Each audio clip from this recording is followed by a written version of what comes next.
All right, Shalom. First and foremost, I want to begin by giving all praise, honor, and glory to Yahweh, Bahashem, Yahweh Shai, Bahashem, Rachak Wadash. Double honors to the apostles and elders, the great millstone that taught me this truth, and much respect to the Akim out there laboring in his work, and peace and salutations to the hopefully elect that are scattered abroad across the four corners of the earth. To you I say, Shalom. So I just want to go into a quick lesson dealing with Zechariah 13 and verse 8, where it says, "And it shall come to pass that in all the land of America, modern day Egypt, saith the Lord Yahweh by Shemel Shai, two parts therein shall be cut off and die, but the third part shall be left therein." So 66.6% of our people, of you so-called Negro, Latino, and Native Americans, are slated to not receive mercy, but wrath from Yahweh by Shemel Shai on this side, opposed to the 1/3 elect who will receive mercy and ultimately deliverance on this side. So you might have someone ask, why would the Most High just save all of Israel just like he did in ancient Egypt? All right, and didn't he save all of Israel from Pharaoh? What's the difference between that time and this time, in which there's a legit explanation for that? All right, and that's where reincarnation comes into play. And so these 2/3 that you see here, they're going to be cut off where those same spirits go back into ancient Egypt. They were delivered, but after that deliverance, they did not appreciate the salvation of our Lord. And they did many things that offended the Heavenly Father to the point of where he made a decree that stands until this day, man. All right, Psalm 95. And verse 10, where it says, 40 years long was I grieved with this generation, and said, it is a people that do err in their heart, and they have not known my ways. Unto whom I swear my wrath, that they should not enter into my rest. Yeah, so that whole generation died off back then, in which they did not make it into the land of Canaan. And even in these times, these same spirits are back, and they're going to die and not see the salvation of our Lord Yahweh Shai, right? And that's why Yahweh Shai is such a snare and a trap within these days, because those spirits back then, they were delivered by Yahweh Shai. Yahweh sent Yahweh Shai to deliver them, and they were unthankful. So that's why our Lord today is known as a snare and a trap and a jinn, and that's pretty much to the 2/3. So 1 Corinthians 1 and verse 10, it says, "Moreover, brethren, I would not that you should be ignorant how that all our fathers were under the cloud, so-called UFO or chariot, and all passed through the sea, and were all baptized unto Moses in the cloud and in the sea, and did all eat the same spiritual meat, and did all drink the same spiritual drink, for they drank of that spiritual rock that followed them, and that rock was Hamashiach Yahweh Shai." So it was Yahweh Shai back then who was leading the children of Israel out of the hands of Pharaoh. He was doing all those different miracles and making manna fall down from heaven, right? Water gushing out the rocks. Matter of fact, let's go ahead and get that account. Okay? And they lightly esteemed it. They tempted the Most High. So when you go to Psalm 78, and we'll start at verse 12, it says, "Marvelous things did he in their sight, or in the sight of their fathers, in the land of Egypt, in the field of Zoan. He divided the sea and caused them to pass through, and he made the waters to stand as in heap. In the daytime also he led them with a cloud, and all the night with the light of fire, all right, by the chariot. He clave the rocks in the wilderness and gave them drink as out of the great depths. He broke streams also out of the rock and caused waters to run down like rivers." So these are all physical, literal miracles that you could, witness with your eyes. It says marvelous things did he do. And even after all of that, they still weren't thankful. They weren't, pleased. Right? So when you go back, Psalm 78, and verse 17, "And they sinned yet more against him by provoking the Most High in the wilderness. And they tempted the Most High in their heart by asking meat for their lusts. Yea, they spake against Yahweh by Shemel Shai. They said, can power furnished a table in the wilderness. So even after all of that, you still had niggas saying, well, what can't he make a table in the wilderness? Like, nigga, I just showed you all these strange wonders and marvelous works, and you gonna tempt me and ask me if I can make a fucking table in the wilderness? So by that point, the Most High was getting pissed off. It says 20, behold, he smote the rock that the waters gushed out and the streams overflowed. Can he give bread also? Can he provide flesh for his people? And that's a nigga right there, man. So 21 say, therefore the Lord Yahweh Ba'ashem shall heard this and was wroth. Yeah, it was pissed the fuck off. So a fire was kindled against Jacob, and anger also came up against Israel, because they believed not in power and trusted not in their salvation. So even actually being shown these physical, literal miracles that you can see with your eyes, these niggas were still bucking up. And that's why the Lord is not really showing these strange wonders as of yet, right now, But rather he's doing these things spiritually, such as, the hidden manna that has come down from heaven in the form of his word, this truth that we're eating off of, that's giving us life. And also the living waters, okay? These are all spiritual miracles that the Lord is doing right now, in which the elect have been quickened from it. They're benefiting, and, ultimately we're satisfied with what the Lord is doing. We're not tempting the Lord, like saying, well, Lord, what else can you do? Can you do this? Can you do that? But no, we're thankful for what we have received just through the Spirit, okay? But you had these niggas back then who actually saw these miracles, and they still tempted the Lord, man. So that's why you don't see a lot of physical miracles happen today, right? Even though there will be miracles shown, but right now it's just, the Lord is testing, his people, his elect, okay? So as you read on, again, it says, verse 19, let's go back up.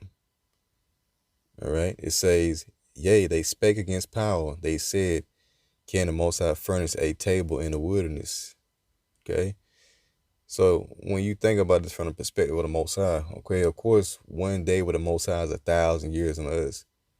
And this happened like a little over 3,000 years ago. So that ain't number like 3 days or 3.5 days that this happened, which is fresh on the Lord's mind, man. So he has not forgotten, okay? Those same spirits are back today, as you see them rebelling and denying the word, which is Yahweh Shai. And again, that's why he's known as a snare and a trap and a jinn. Okay, let me see. So table, we're going to get to the point. You go to the Strong's definition. It says a table as spread out by implication, a meal, okay? A meal, all right, as they were asking for what? Meat for the lust. Can he give bread also? Well, here it is. We're in the wilderness, and the Lord has given us meat and also bread in the form of his word, man. Okay? And even 2,000 years ago, when Yahweh Shai popped up on the scene, that's why he told them that he was a bread of life. Let me see.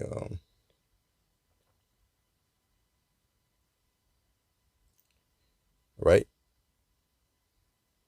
St. John 6, and we start at verse 31. Our fathers did eat manna in the desert. As it is written, he gave them bread from heaven to eat. Then Yahweh said unto them, verily, verily, I say unto you, Moses gave you not that bread from heaven, but my Father giveth you the true bread from heaven. For the bread of power is he was coming down from heaven and giveth life unto the world. Then said they unto him, Lord, evermore give us this bread. And Yahweh said unto him, I am the bread of life. He that cometh to me shall never hunger, and he that believeth on me shall never thirst. But I said unto you, that ye also have seen me and believe not. Just like back then, right? Okay. It says, all that the Father giveth me shall come to me, which is talking about the elect, and him that cometh to me I will in no wise cast out. For I came down from heaven not to do my own will, but the will of him that sent me.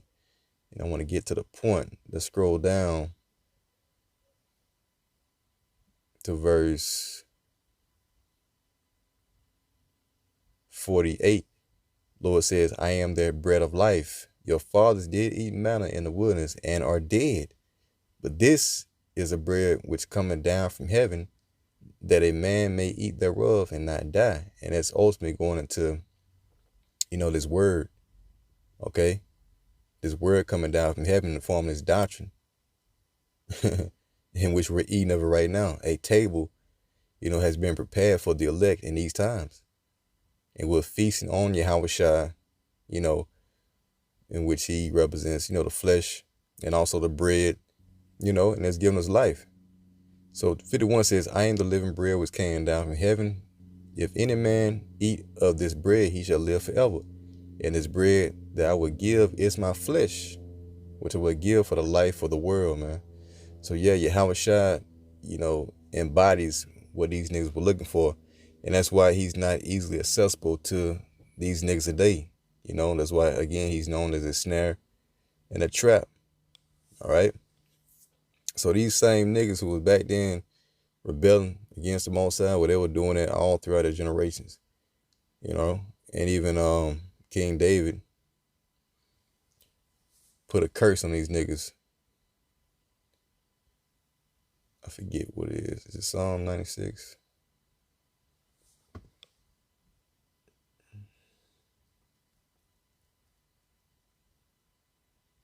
'69. Yeah, Psalm 69 and 22. All right. It says, let that table become a snare. See, let that table become a snare. What is a snare? It's a trap. All right, that table, the same word. Strong 87979. All right. A meal.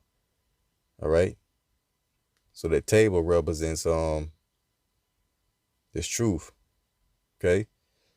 So let that table become a snare before them. He's talking about the 2/3. And that which should have been for their welfare, let it become a trap. And so these scriptures are a trap unto Jake, man.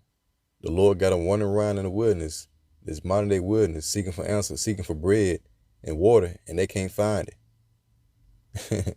All right? Because what they're seeking for is right here within this truth, the scriptures, through Yahweh Shai, man. The same one that they denied and lightly esteemed. So it said, let their eyes be darkened, that they may see not. Okay, that they see not, and make their loins continually to shake. Pour out thy indignation upon them, and let thy wrathful anger take hold of them. Right? So this is King David also putting a curse on those same wicked niggas that keep coming back generation after generation, persecuting the prophets and believers, man. Okay? They did the same thing with Yahweh Shai and also the believers, in the New Testament, in the form of these wicked scribes and Pharisees and unbelievers. And they're doing the same thing today, mocking and scoffing and coming up against the word. So yeah, when you see a nigga that's constantly rebelling against his word, those are those same niggas from ancient Egypt who lightly esteem the salvation of our Lord back today, all right, fulfilling their lot. And they've been cursed. Romans 11 and verse 7. What then? Israel had not obtained that which he seeketh for. What is Jake looking for? Rest. All right. Bread, water. Okay. But the election have obtained it, and the rest were blinded. According as is written, God had given them a spirit of slumber, eyes that they should not see, and ears that they should not hear unto this day. Because if they was able to hear, and see this truth, then they will be healed, according to what Isaiah the 6th chapter. But the Lord does not want them to be healed because they did not appreciate the salvation the first time. And David said, let the table they made a snare and a trap and a stumbling block. And who was that stumbling block? That's Yahweh Shai. Who was that stone of stumbling? All right, let's get that real quick. Stone of stumbling. Isaiah 8:14. It says, and he shall be for a sanctuary, which is a place of refuge, but for a stone of stumbling and a rock of offense to both the houses of Israel. All right, the northern and the southern kingdom, for a gin and for a snare to the inhabitants of Jerusalem, man. So that's going to be the lie of the 2/3. 1 Peter 2:8, and a stone of stumbling and a rock of offense, even to them which stumble at the word, showing you that the word is what the trap is, man. That's the table that's made a snare. It says being disobedient, whereunto also they were appointed. Because the Lord said, hey, who was not going to let these niggas come, or enter into his rest, man. So that was going to be decided by them not being able to receive this word, this truth. You see? So it says, Romans 11:9 again, and David said, let a table be made a snare, some of the scriptures, and a trap, and a stumbling block, and a recompense unto them. You see? A recompense, a payback. That their eyes be darkened, that they may not see, and bow down their back always, man. So that's the reason why these 2/3 niggas out here are scoffing and mocking and denying his word. It's because they were appointed to because of what they did in ancient Egypt. So this time, the Lord's going to cut off those 2/3 who did not appreciate the salvation of our Lord Yahweh Shai. So with that, the Lord willing, you're edified. Till next time I say, Shalom.